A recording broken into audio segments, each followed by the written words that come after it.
Ashton, so good to see you. Good to see you too. Now, to kick things off, honestly, one of the things I love about you is just how real you are. Like you're not here to color inside the lines. And right from the jump, your music's never felt like you're trying to impress anyone else. And it's got this real fearless, unapologetic energy to it. Now, do be Mhm. honest here. Have you ever dropped a line in a song purely to see if your mum would call you out on it? Oh, that's a really good question. I think my mom understands that music and writing is a form of expression, and I don't think the only time she's ever had something to say about it is probably when I swear a lot in one sentence. Mhm. Right. She's like, "Do you have to do that?" I'm like, I was feeling it, so she Mama doesn't didn't really raise have no bitch. anything.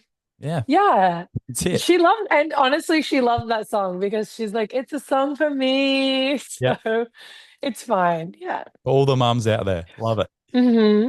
Now, you've said before that you absolutely are ruthless when it comes to your own music. You may have a half finished song, you might chuck it out the next day, or maybe a demo you wake up hating, trash it. And I love that because the bar is set high and you don't apologize. So I'd love to know, do you believe in one and done first takes, or do your best tracks survive dozens of revisions? Ooh, that is a really great question. I think that there's times where like my previous single that I put out, Boy Toy, that was done on the day. It wasn't even done in like a vocal booth. We were just in an Airbnb lounge room and we recorded that song and we used those takes. But then there's been times where I've really believed in something enough that I wanted to go back and do revisions. Yeah. Yeah. I get it. Yeah. Speaking of boy toy, it's a real jam. Congratulations on this one. I love it. Thanks. Gives off that real Y2K energy, which I think is coming back, and it should.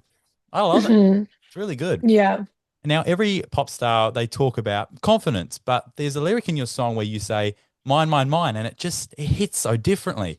Now, off stage, what's your mine? That small victory that no one sees but means everything. It's so hard because I think when I go on stage, I almost turn into a different person. I kind of black out. And I think when I get off stage, the people that were training with me for the live show, when I get the tick of approval from them, that's like relief. So Sure. I think the people that the people in my life that knows the work that I've put in over many, many, many, many years, I think when they have something to say and it's positive, um, I always second guess it. I'm like, "Are you sure?"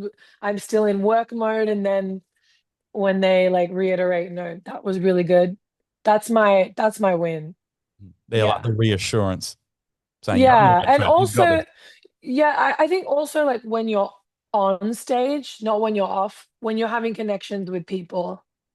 You're you've never met that person, maybe they don't know your music, but you can see just when you're singing to someone and they're looking back at you and like you can feel that connection. And you're not even speaking face to face, you don't even know each other's names. It's this like beautiful dance. That is the main part. That's the big yes. The power of music, huh? Hmm. Amazing. Now, I'd love to take you back to a series you made on TikTok a couple of years back. It was called If I Had a Verse, and it was such a really clever idea from your half. Basically, for those people who haven't seen it, you respond to big tracks from the other person's perspective, which you did really well, by the way. It was amazing. Thank I'd love you. to know if a fan demanded you to respond to one of your own songs from the other side, which track would you pick? Oh my God, I've never thought of that. That was a great question.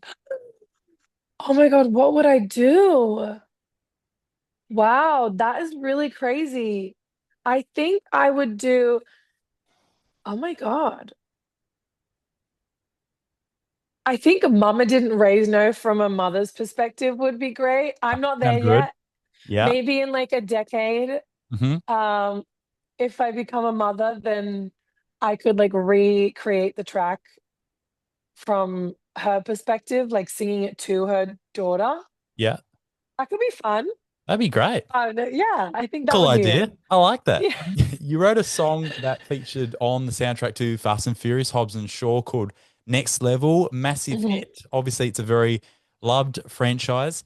But is it true that you wrote this song by accident? Was it really a wrong place, right time moment? Yeah, the way that song came about, we were specifically like writing for like TV advertising, that kind of thing. It's almost like it's a different kind of like jingle writing. And it was like one of the first songs I ever wrote in that specific style. So it was definitely never intended to be on something like that. Or that wasn't I had no idea what was going on, but that was definitely not where I saw it going. Do you remember where you were when you got that call, or you heard the song play in the film? Oh my God, yeah. Yeah. Yeah. So, I mean, I signed a contract many, many, many months before the movie came out. Um, and I knew it was for something for Universal Pictures, but they were pretty secretive about like what it was going to be. Hush, hush. Yeah. Um, but I'll never forget when they don't tell you where it's going to be in the film, or at least in my case, they didn't.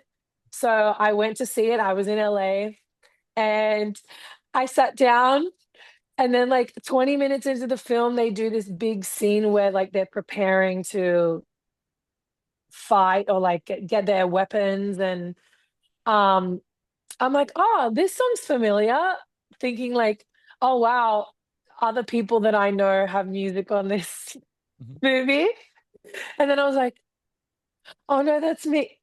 Oh, oh damn, this is it. Yeah, it was it's honestly crazy, but that happens a lot when I'm watching like a TV show Yeah.